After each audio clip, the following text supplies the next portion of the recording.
Hello, welcome everyone. Thank you for joining a live Q&A with Tony Kosinec. Great to have everyone here today.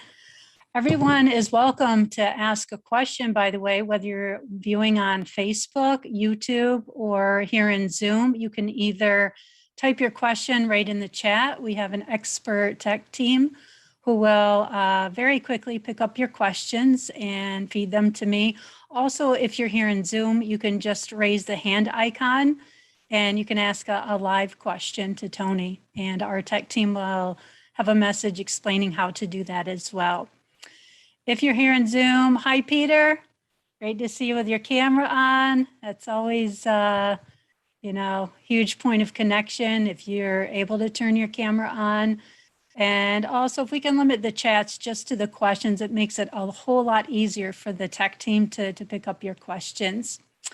And one last thing before I turn it over to Tony, please type in your location on all channels, and we love to announce where everyone is viewing from. So, Tony, great to be together again. Tony Kosinec, senior teacher, film producer, writer, songwriter, singer, musician, and the list goes on and on. Most important, dear friend, and massive heart. Tony's all love. To you, Tony. Okay, that's the end of the show. That's all I really wanted people to hear. Hello, friends. Hello, students. The peanut gallery has not filled up quite yet. What you're seeing, if you're watching us online, is the first live Q&A of students who are in Kabbalah Revealed semesters. So they're the people who are on Zoom, and this is our first opportunity to meet personally, because they've been doing a type of self-study. It's not really self-study because they're working with others, based on a series of lessons plus additional materials, so that they learn the basic concepts of Kabbalah. And these concepts are very different than our normal orientation in the world.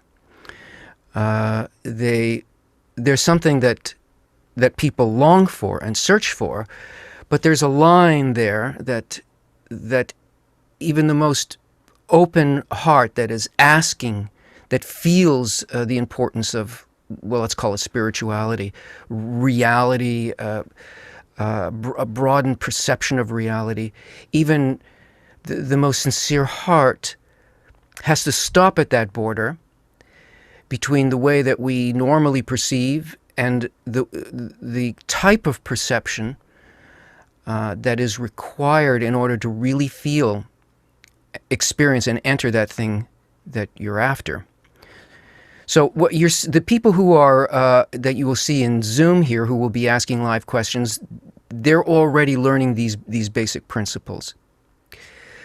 Now, for people who are watching us on YouTube and Facebook, we're dividing this event into two parts. One part is for you, really, more for you, the viewers who are not in this class, in this course, and in these semesters of study that take a person into the real practical method of Kabbalah. The second part of our event is one that's just a private one with the students, where they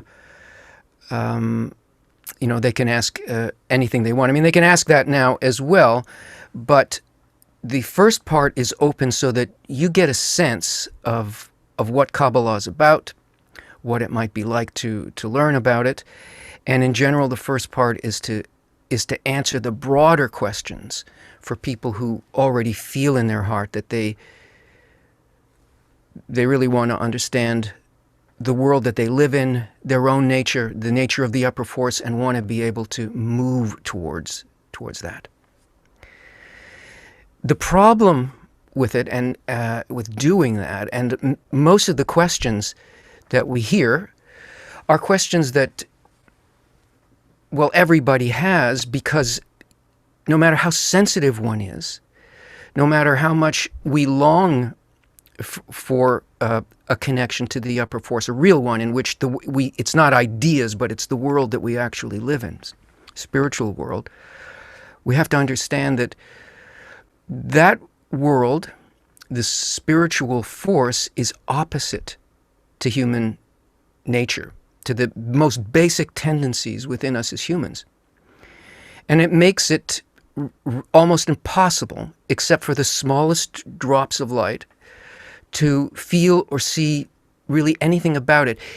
That's how spirituality hides from us. It's right there in front of us, but it is of a completely opposite nature. And the whole point of learning about the wisdom science of Kabbalah is to begin to get a sense of what that oppositeness entails. What is our nature really? And what would its opposite be? And once a person has some kind of sense of that, then they need to know, well, how do I work with this? Is there something I can do after the fact that I've been created completely in an opposite form to the spiritual aspects of life? There's a methodology, and that's what the science of Kabbalah is. It's what it's about.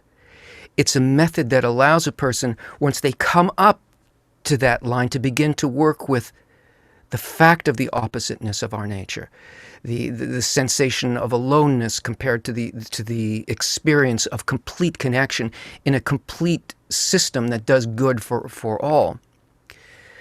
I'll tell you that the oppositeness is made of these two things, and then from that you'll have a context on maybe some of the questions that the students here will be asking. The difference between this world and human nature and the upper force and our spiritual nature is that we are completely the will to receive. There are two things in existence, and only two things: the will to receive and the will to bestow. We are created as the will to receive.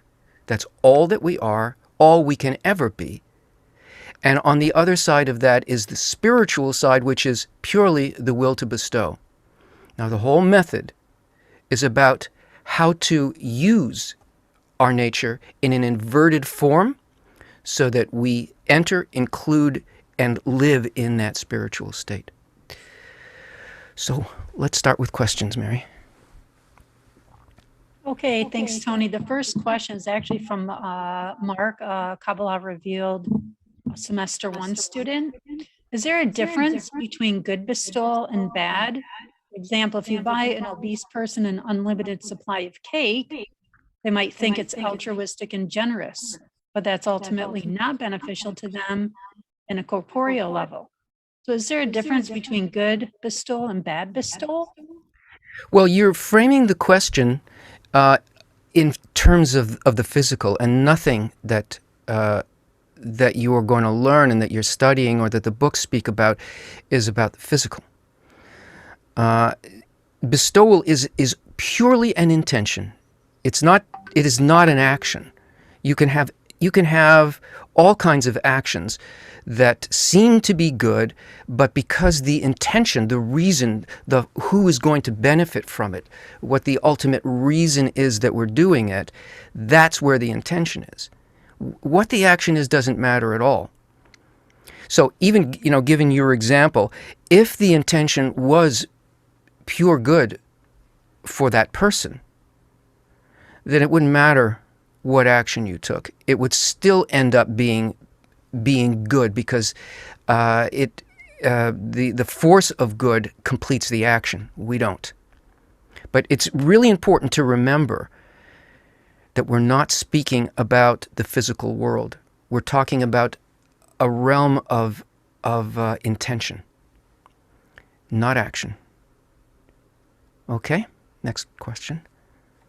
Okay, next question comes from a viewer on YouTube, from Jan Kunchello. Does meditation have a hindrance or effect on Kabbalah? Well, meditation is neither here nor there in terms of Kabbalah. Look, it depends on what you mean by meditation. There's meditation that benefits the physical system, the body. And there's meditation that is conceived of as a spiritual methodology or path. And if meditation is a real path and you have a real meditation teacher who is connected to a real path that is rooted in a spiritual direction, then you should stick with that. If you come to Kabbalah, you can't mix these things. And meditation is not part of real Kabbalah. Kabbalah is its own methodology. So if you're using it for physical stuff, it's fine. It's like taking medicine. If you mean to do meditation and do Kabbalah, you won't succeed in either of those things because you're splitting your wholeness into these two directions, and spirituality is wholeness. So it wouldn't make sense to do that. Okay? Also with us on YouTube is Julie Dahan. Question: I'm feeling disappointed about a recent rejection of my work. I can't help but feel this way. I know it's tied to the ego, and can that be corrected?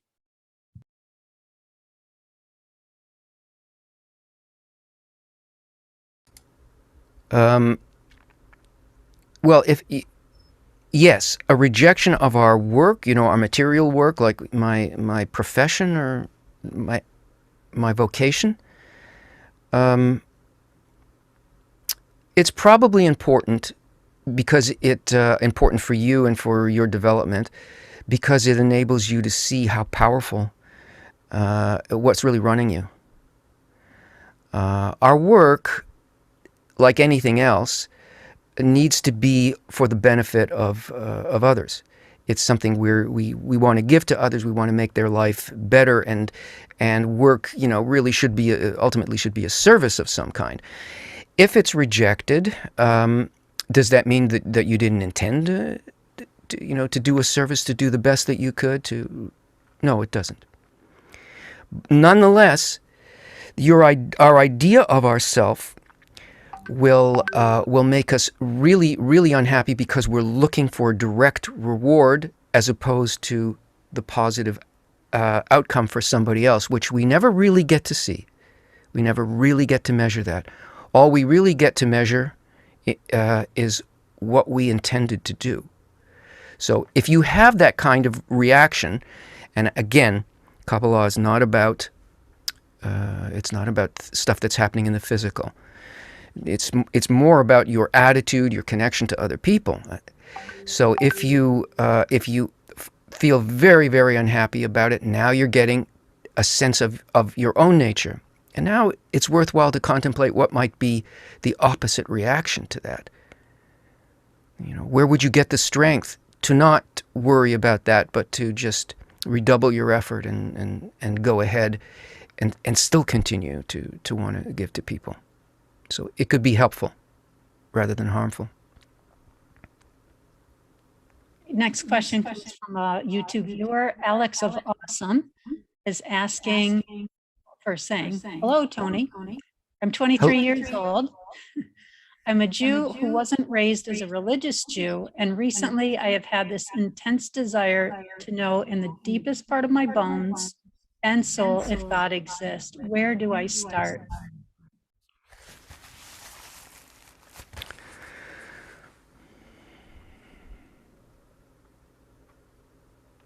Well, you started. And you start by learning. Because like I said in my sort of opening thing, what we think of as God and where we look for it and what we call proof has got to do with the fact that we are the will to receive, and we're looking for something in the image of the ego. And that is not at all what the Creator is. The Creator is like anti-ego. It's outside of our ego. as a matter of fact, it is what exists in the connection between people is where the force of the Creator really exists.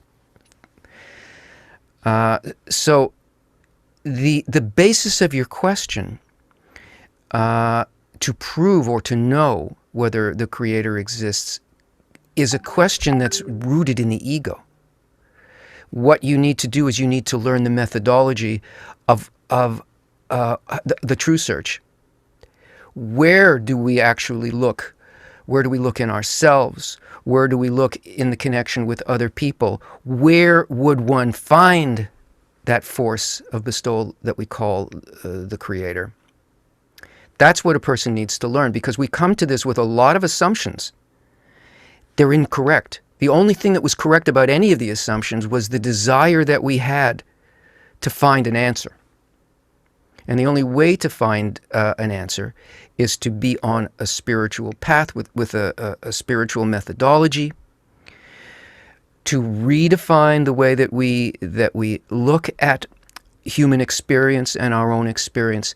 And we need texts and we need instruction, oral instruction, that will aim us in the right place, because everybody, you included, is looking for the Creator in the wrong place. Next. Samir Aziz, viewing on YouTube, is asking, what's the difference between Adam Harishon and Adam Kadmon?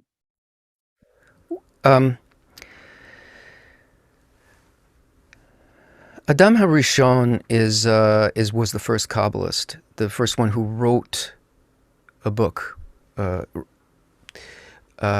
could be sort of formulated a methodology.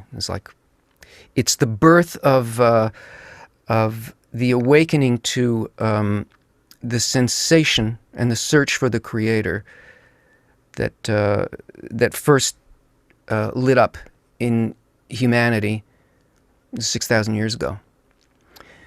Adam Kadmon is a very high state, a high world that is close to the origin of the human soul, human consciousness. It's called a world in Kabbalah. From our position, from down upward, it is the highest world for us.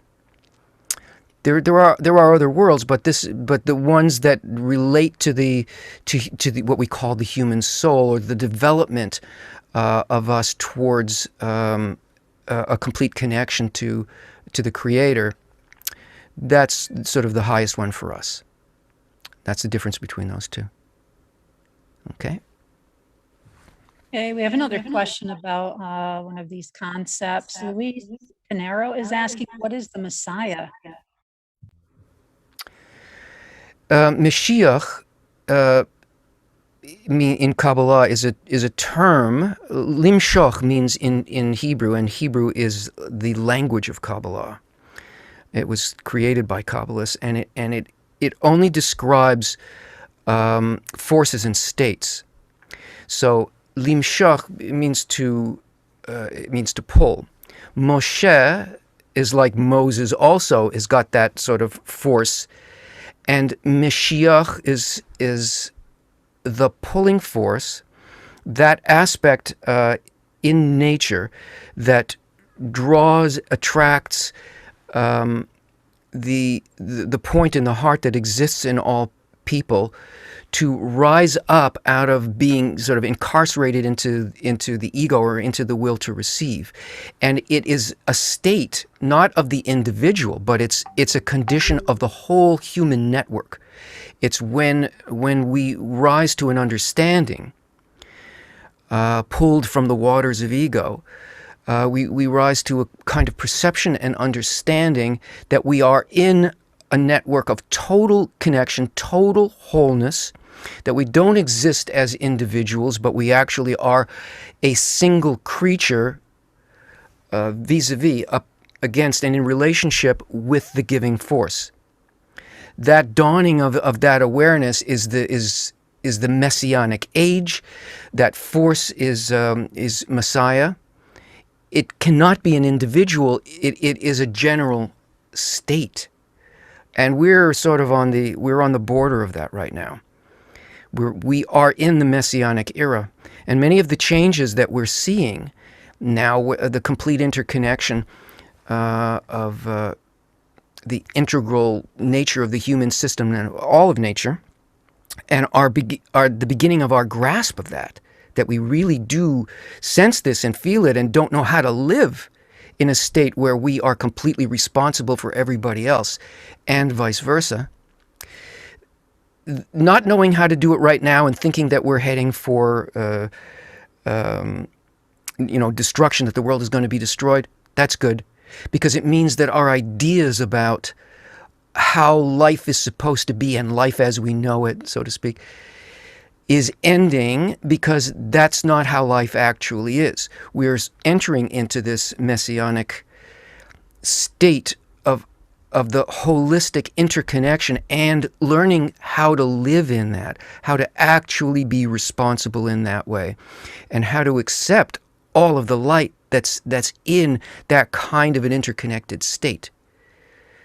So it's rather a field in which we participate consciously in a bonding with the force of the Creator.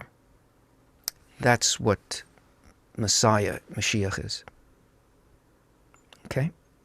Okay, thank you, Tony. Just a reminder, especially if this is your first time in Zoom for a Q&A, you're welcome to type a question in the chat.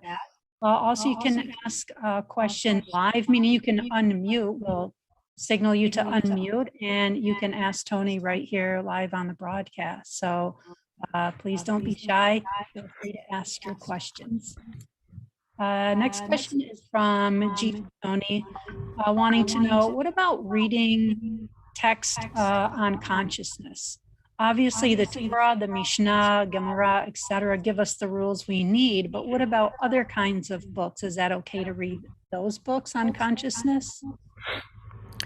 Well, if you didn't learn about consciousness and the, true about enlightenment from reading Mishnah and Torah, you're not going to get it by reading some kind of secular book about consciousness, because a lot of that stuff is made up. A lot of that is philosophical. There's very little science about any of that. The only place that you're going to find what, in my experience, is an accurate description and method of the inner state that we call consciousness, awareness, is in the books of Kabbalah, because there the language is very, very direct. You're not going to become confused by the type of language that you would find in Mishnah or in Torah, or even in Talmud, or any of those sort of preliminary wisdoms. They can easily be mistaken for physical things, or even speaking about the physical consciousness of a person. There's no mistaking the language of Kabbalah, which is a scientific language that speaks one-to-one about the growing of the human, we call it consciousness, but a conscious involvement, like a choosing to be involved, taking on qualities of true consciousness, and the only true consciousness is that of the Creator. To become part of that, to cling to that, and to eventually find wholeness in that. The description of that and the method of that, even the description of all of human inner life, can only be found in as complete a form as you can get. Not that you can get a complete form, but as complete as possible, you find in the books of Kabbalah, in the technical books of Kabbalah, and you'll find an entry into it in the writings of Baal Salam and Rabash. That's in our teaching lineage, and books by Rav Michael Lightman. You can get those books at our bookstore, which is, let me just get that, here we go. We have a bookstore that has all kinds of textbooks and source books and books on topics related to Kabbalah and written by Kabbalists. And it's kabbalahbooks.info. And you can find the next step of your journey, I think, would probably be best served by, reading books that speak to you directly about what you're asking.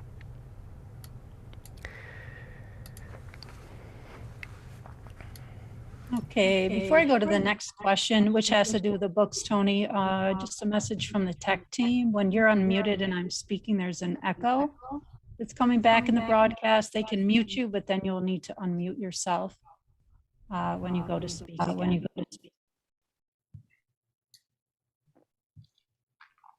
Okay. Also, Edward Ramos wants to know which are the best books to study with. He has been reading a series by Rav Michael Lightman. Now that you've shared the link to our bookstore and a number of other books, he's wondering which ones are the best ones to start with. We'd start with Kabbalah for the Student. It's a large textbook that has just about everything that you're going to need and will need. And you can constantly refer to that. It has technical work in it. It has articles about how human society can provide a corrected human society that is corrected by intention, not by politics. How that evolves us, and it has writings about the inner states that people go through. So it's a really complete tome on Kabbalah. I would also look at Shamati.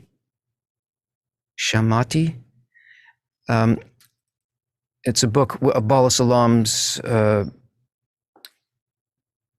lessons that he gave that his son wrote down. These really evolve a person. They bring up questions. They just lift you.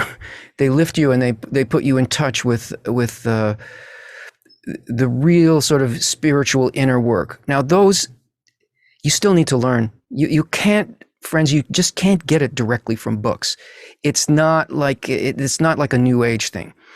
And Kabbalah is a path. It's something that one has to learn. First, you have to unlearn. Then you have to learn, and then you have to practice and become strong at it.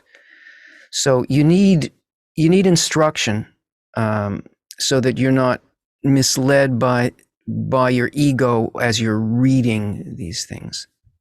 So take a course. Take a course with us.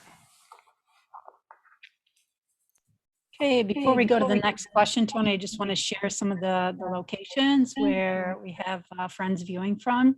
We have Beirut, Lebanon, the UK, Utah, Egypt, South Africa, Turkey, Kenya, France, Toronto, Mexico, New York City, Vapin, France, Bangalore, India, Italy, Congo, Brazil, Miami, Tennessee, New York, Michigan, California, Philadelphia, Hamburg, Germany, Washington, D.C., Santa Barbara, California, Bloemfontein, South Africa, Ireland, Florida, Caracas, Ohio, Portugal, Dublin, Lagos, Ireland, Hungary, the Netherlands, Finland, and I see Linda's still adding, so I'll announce a few more, maybe a little bit later on.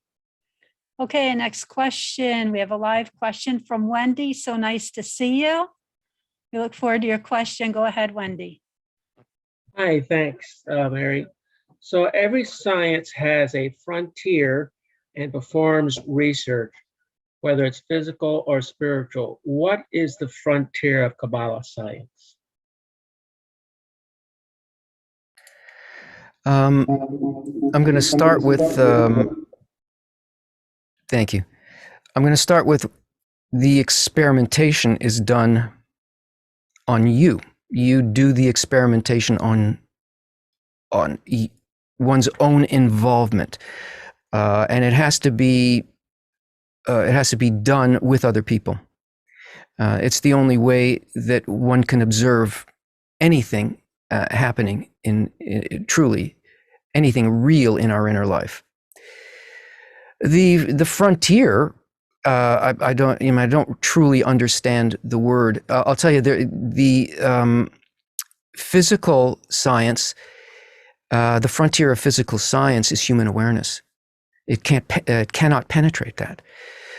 It can do many, many things right up until that border, but it can't pass that border, and scientists say that.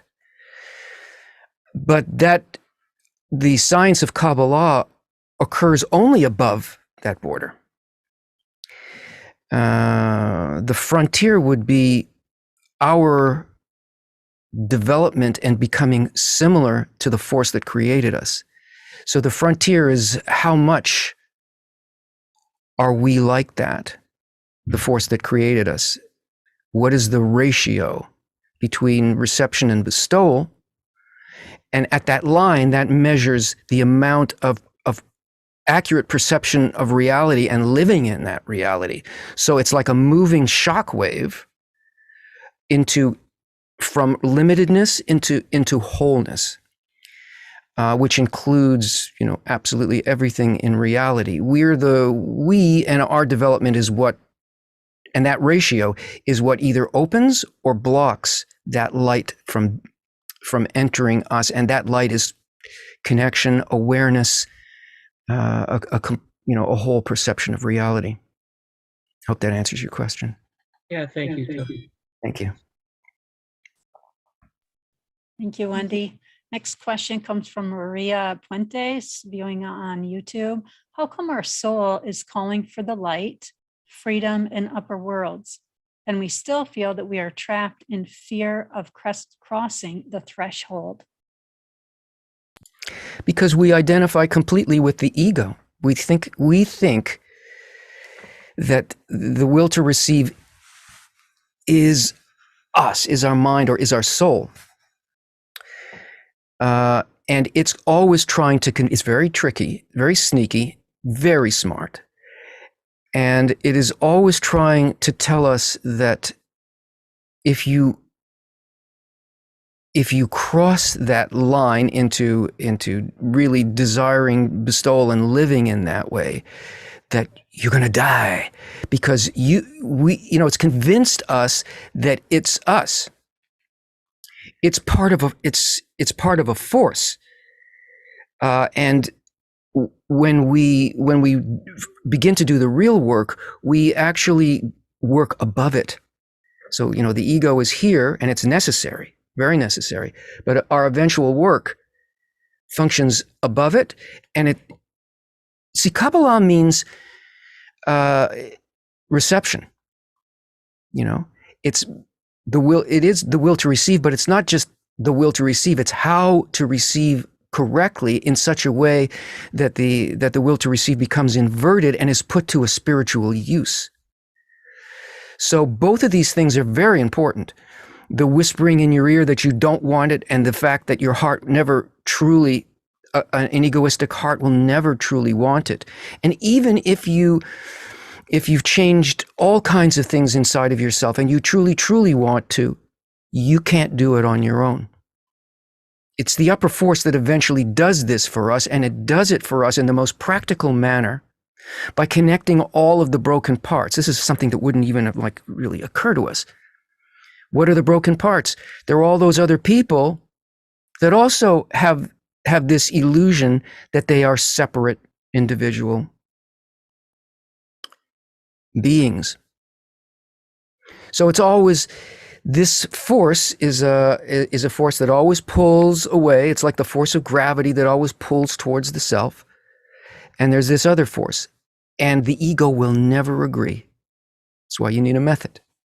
There's a way of just inverting that whole thing and being able to live in both worlds at the same time. In other words, living above the ego, using it correctly, and using it for the well-being of others. And it's not just a psychological trick. It actually changes our reality and everybody's reality when we do that. It has a profound effect across the entire system of life. Okay. Okay, Tony, there's two related questions here coming from Tinkle Tink. No, I did not make that up. Tinkle Tink and Gigi. Does the Kabbalah say the Torah is to be forgotten, and so one can completely cancel Torah out for Kabbalah, or do you recommend studying Torah and Kabbalah simultaneously? Torah means instruction by the light. Kabbalah is Torah. It is the inner meaning of the Torah. You don't have to study Torah in order to study Kabbalah. If your desire is at the level in which that's what your heart is drawn to, then that's where you're going to learn from. And if you try to do both at the same time, you're going to confuse yourself mightily, because the 5 books of Moses are written in a different language than the language of Kabbalah. I don't mean like Hebrew. They're written in a there's 2 languages in it. There's the language of laws, halacha, and there's the language of stories. And they seem to be talking about the physical, because they were written for souls that didn't have the intensity of egoism that we had, and could understand that that was a figurative language that was speaking about states, inner states. We can't hear that language and understand that. We immediately get confused and think that it's talking about ethical behavior, physical people, history, and all that, and it's not speaking about that at all. So if you're inclined to study Kabbalah, go to the books of Kabbalah, study, get instruction in the methodology of Kabbalah, and don't confuse yourself. If it's already part of your heritage, and so you're going to find that the explanations, you're not going to understand the 5 books of Moses until you understand Torah. Then you'll look at it and go, oh. And it's not that you don't need it. It's just that it's trying to tell you about Kabbalah. So might as well go right to it. Okay, next question comes from Joel Gonzalez. What does the tetragramaton mean in Kabbalah?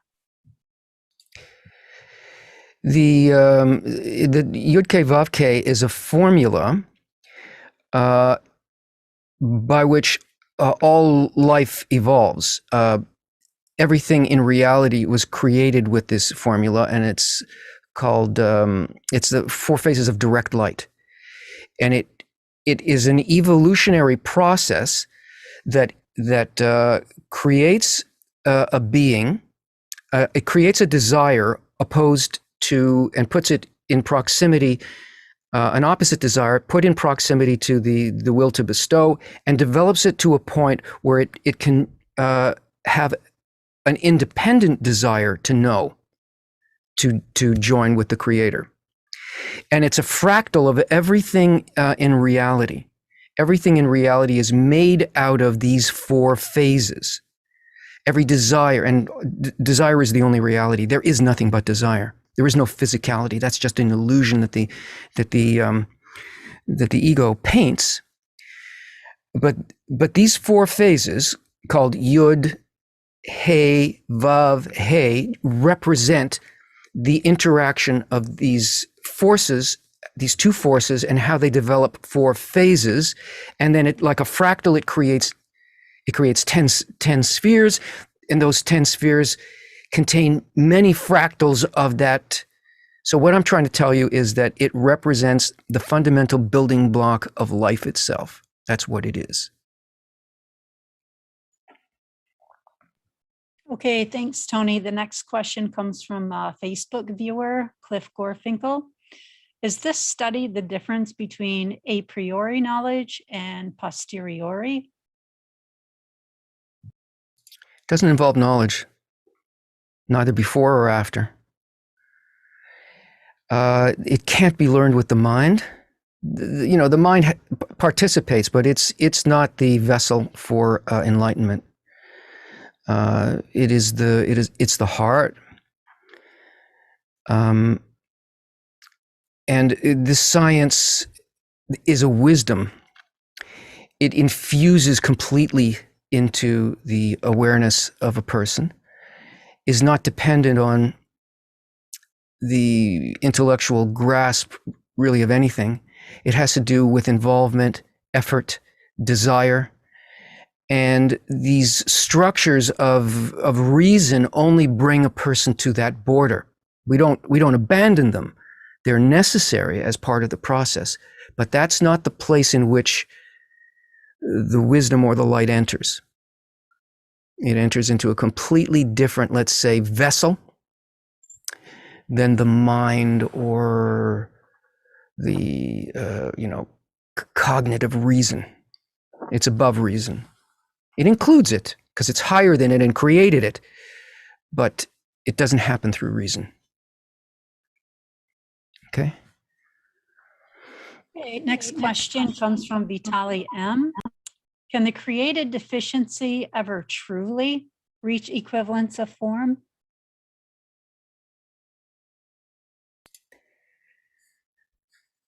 The created deficiency. Well, if we're trying to create a deficiency on our own, no, that'll never go anywhere. But the deficiency is created in us by nature. Like if you come to study and then you see people who are achieving things and you start working with them in this direction, now it sort of changes what it is you desire and not having that desire fulfilled. That is a vessel, and that you begin to want the correct thing, and the emptiness that you feel about it and the incapability that you feel about it, that's the vessel. And if the vessel is for the right thing, then nature, who has just been standing there waiting, the creator, so to speak, is just waiting for us to have a correct desire, and everything that happens in our life is aiming us towards building that correct deficiency, the emptiness for the right thing, so that the creator can give us the thing that he has always wanted to give us, which is to fill us with complete fulfillment, spiritual fulfillment. Then of course it succeeds, and of course it will be an equivalence of form, because it was designed by, the whole process was designed by the thought of creation, which was to be able to, for that to be the outcome, involved us in a struggle in our lives to come out of an egoistic, painful framework, start to want other things so badly that it was more important than anything else, and that we eventually come to the point where we want to do it with other people, and then the light can enter it, and then it changes what we are, how we are, and it brings us into our real reality. So yes, it can happen. It does happen. Okay, thanks, Tony. Daniel Alonji wants to know what Kabbalah has to say about destiny. Everything's destiny. Everything is. There's a phrase in Kabbalah, which is, there's none else besides him. He being the force of bestowal, not he a guy, not he a god in the sky with a big long beard. He meaning the force of bestowal, she meaning the force of reception, and these things exist in everybody, but not in their completeness, in a kind of imbalance. Therefore, everything, if there's none else besides him, then everything is already in the hands of this force. It's not a question of, so everything that happens is supposed to happen. The only thing lacking in everything that happens, and the goodness in everything that happens, is our acceptance of that in the right terms. Everything is attributable to a single force, and we're part of that force. So everything is destiny, everything is perfection, everything already is complete. We don't see it and we don't feel it because of our dissimilarity of form. That similarity of form, which is necessary to cross and to enter into that state of acceptance and changing the idea of destiny into the idea of wholeness and perfection. What's required is to learn that method. And it can't be an idea. It has to be your world. It has to be done with other people. It has to be just like this physical world, so to speak, where there's masses of people and there's you in it, and there's forces that affect you and you affect them and all. It has to be a world like that. It has to be done with other people, and you have to see it as that kind of a reality. So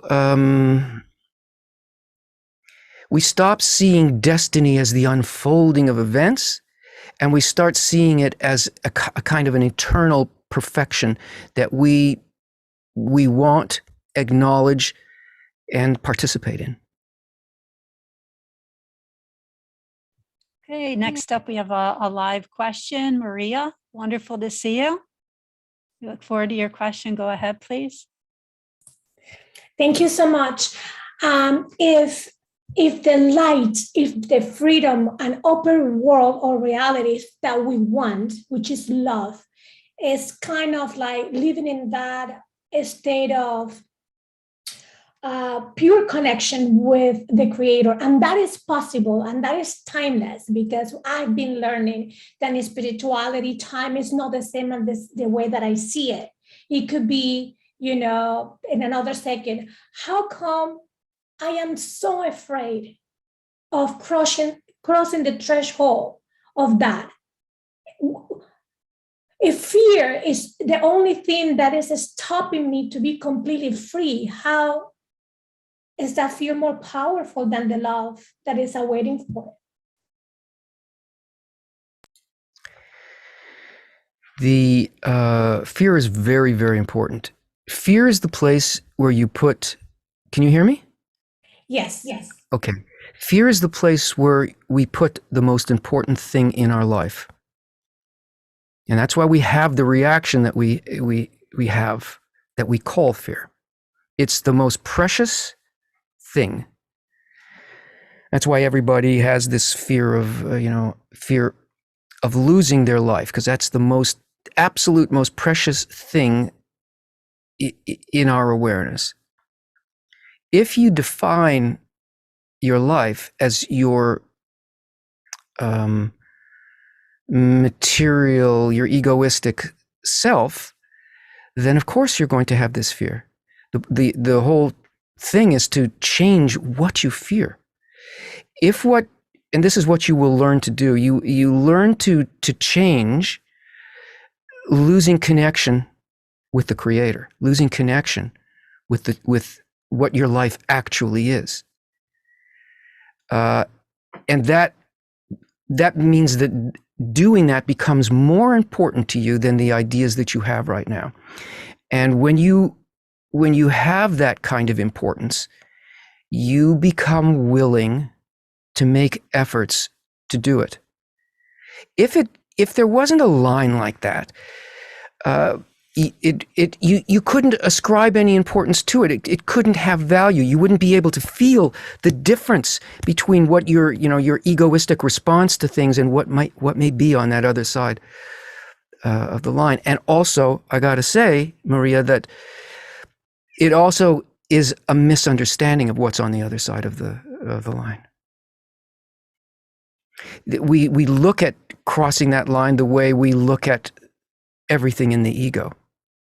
If not me, then something else. If not, my life ends here and it doesn't exist there. I'm not really part of that. I'm this separate part, and there's a barrier. There isn't a barrier. The fear is necessary. Without it, you wouldn't have perception. On the other side of fear is what you said, like love or something like that. You can't feel that or want it if Creator does not give us this quality that you're calling fear. your perception is built out of the difference between those two things. What I'm afraid of now and what I might feel were completely opposite to this. You need it, it's natural, and it's a help. And you'll see it'll dissipate and dissipate and dissipate, and the fear will become a very, very different definition of fear. Okay. Okay, next question also has to do with boundaries, lines. Miko is asking, is the middle line between pain and pleasure? No. No, the middle line is a very, very advanced state that you will eventually learn to see and feel. I can't describe it to you. It's like it's neither good nor bad. It's neither love nor hate. It is that thing that connects all of those things. That's a third line. But in order to get to a place like that, we have to discover our own nature. We have to understand what the left line is, what that is. We all come here chasing the right line, chasing the light. But Kabbalah differs from almost every other path in that it includes the left line as well. Doubt is necessary. The discovery of our own hatred, very necessary. Our disconnection, learning that, very necessary. And it has to go hand in hand with what we think of as the light and, being uplifted and enlightened and all of that stuff. That's not a path. That's egoistic if you have that alone. And if you only have the left line, that's also egoistic. Only there's more suffering there. With the right line, you can fool yourself more. I'm good. And I will think that the world will be good. And eventually when all bad is gone, everything will be good. No, good is good and bad. Very good is the third line and the middle line. And that's completely above those two and joins them. And I can't say more about it at this point.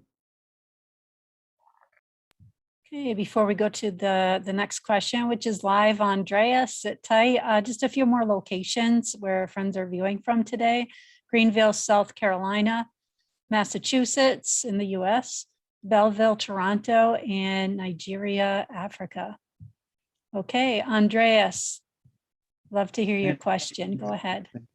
I'm happy to be here, by the way. Thank you, Tony, for being here.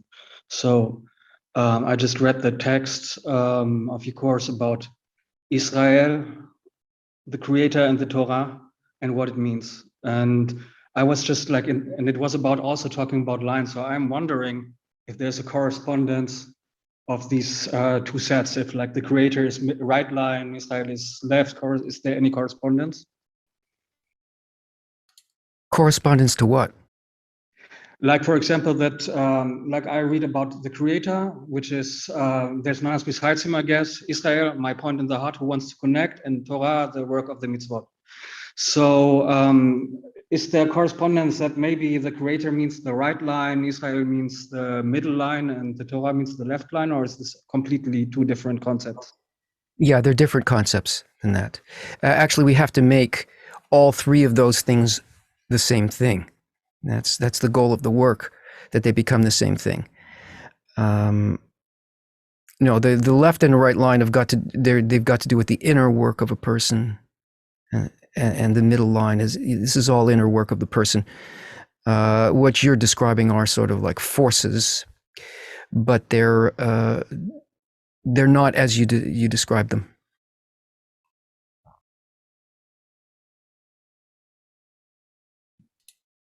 Okay, next question. Thank you, Andreas. Next question is from Sheila Hernandez.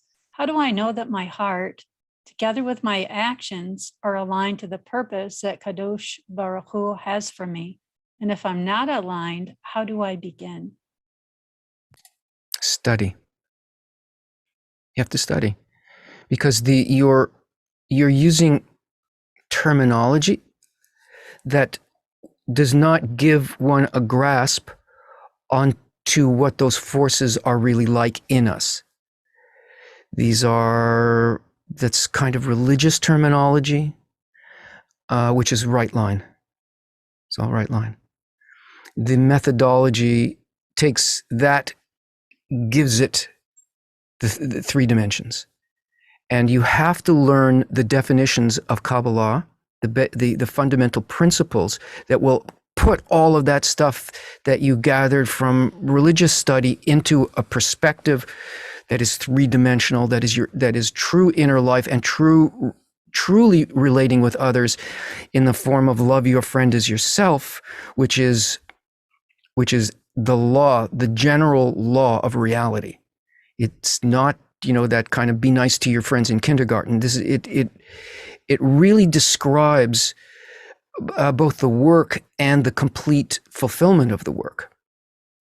And in order to see that and to understand that we're dealing with forces when we're doing that, inner forces and relations with other people, and building a world that is, you could call a holy world, one in which there's good between people and the Creator connects between people.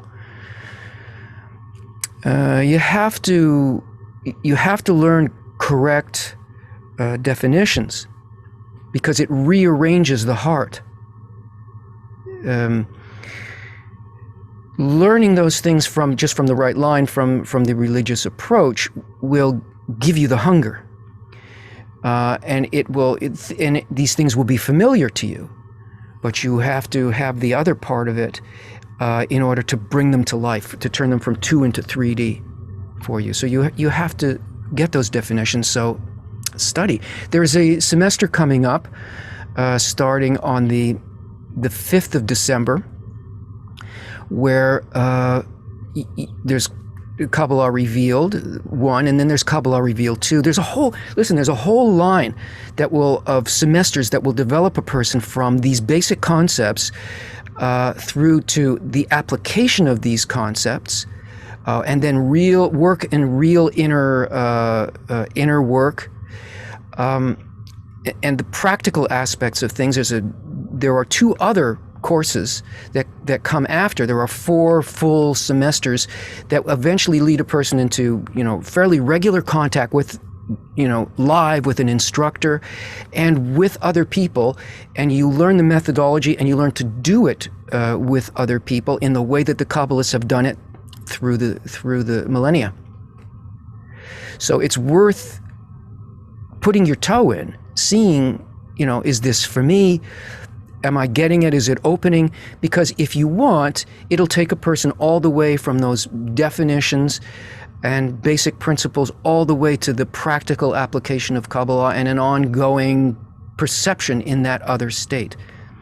So, and we're going to, in a few minutes, we're going to go to our private session, but you can, if you're interested in this, you can even join the private session if you want to go to KabU. Become a member. You can just join right in there. There's all kinds of things there. And aside from the courses that I described, there's also a graduate thing that is like a whole environment. But there are about 20 standalone courses that are about Kabbalah related topics that you can, they're very, very interesting, and they're well produced things that, about science and about society and about relationship and about the Zohar and about all kinds of different things, how Kabbalah approaches those things, and you can have fun and interest with that as well. Mary? Okay, next we're going to a live question. Helen PJ. Hi. Hi, Mary. Hi, Tony. I would like to know the Kabbalah's view about dreaming while we are sleeping, if there is some meaning, and if it's possible we have some correction or better understand what's happening in our life while we are sleeping. The reason we go to sleep, when the whole world goes to sleep, it's like nature pulls the plug, and the puppet just collapses, puts the plug back in, so that each day we are starting from 0. we're a different state. We're not the same person. And we begin to anew to move through a state where it's possible to reach further and further, closer and closer towards a similarity of form with the Creator. Dreams can be the transitional point between a past state and a new state. They're like disembodied, unclothed desire. In other words, they're like forces trying on costumes. Because the only thing that exists are forces. The only thing that exists are desires. If one has a random approach to life, then a dream can mean anything. Everything in life evolves us. Sometimes, you'll get an insight, it'll inspire you, something can appear to you. What's appearing in us is our desire, our understanding or lack of understanding of those desires as they're being presented to us. When a person starts to work with the methodology, then the dreams become about the work. Then they become really meaningful and clear, because there is no real disconnection between sleep and waking when you're actually doing the Kabbalistic work. Everything prior to finding a spiritual path are just ways that nature uses to awaken us. Even though we're sleeping, it'll awaken us with something. It'll inspire us. It'll give us, it'll feel like personal providence. It'll reveal something to us. But it does that all the time. The advantage in dreams is that they're unclothed and we don't apply the same rules to it. We know that that a state can change completely at any moment. You can strike the set and change to some other place in the universe in a fraction of a second. And okay, we accept that because we feel we're in the realm of forces in dreams. That's actually closer to the way reality really is. When we come back, when we wake up, we dress ourselves in our old ideas and our old concepts and in the force of the ego, and we come back into all of this separation and what we think of as hard separated objects. So they can be meaningful or they can mean nothing. And just like my answer to that question. Thank you. Do you want to take another question, Tony, or move to announcements? Let's take one more question, and maybe the bonus question. Okay, great. So bonus location. I noticed one more friend posted viewing from Israel. Thank you. And this question comes from a Facebook viewer, Bernard Kanaku. How can I explain evolution to my wife? I will appreciate your help. Okay, I didn't want that question. How can you explain anything to your wife? Come on. She explains it to you, and that's the end of it. Okay, so announcements.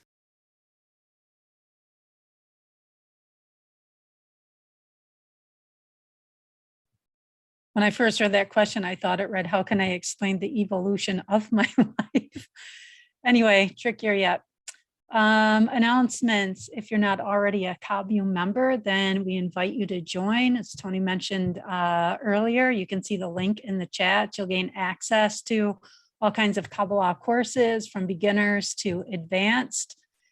Join the world's biggest Kabbalah online community and the ability to ask instructors questions in the student forums. You can also access the KabU exclusive weekly seminar. And as Tony mentioned earlier, of course, you can start the next Kabbalah Revealed course with Tony starting December 5th. If you want to support KabU, if you find the content valuable and you would like to support KabU, you can do that one of two ways. You can become a member, KabU member, as explained already. Links are in the chat. Or you can make a donation, which is also very much appreciated. All of us here are volunteers, so it just helps support all of the broadcast systems that we use. And check the links on all platforms in the chat. And thank you everyone for such great questions, very dynamic.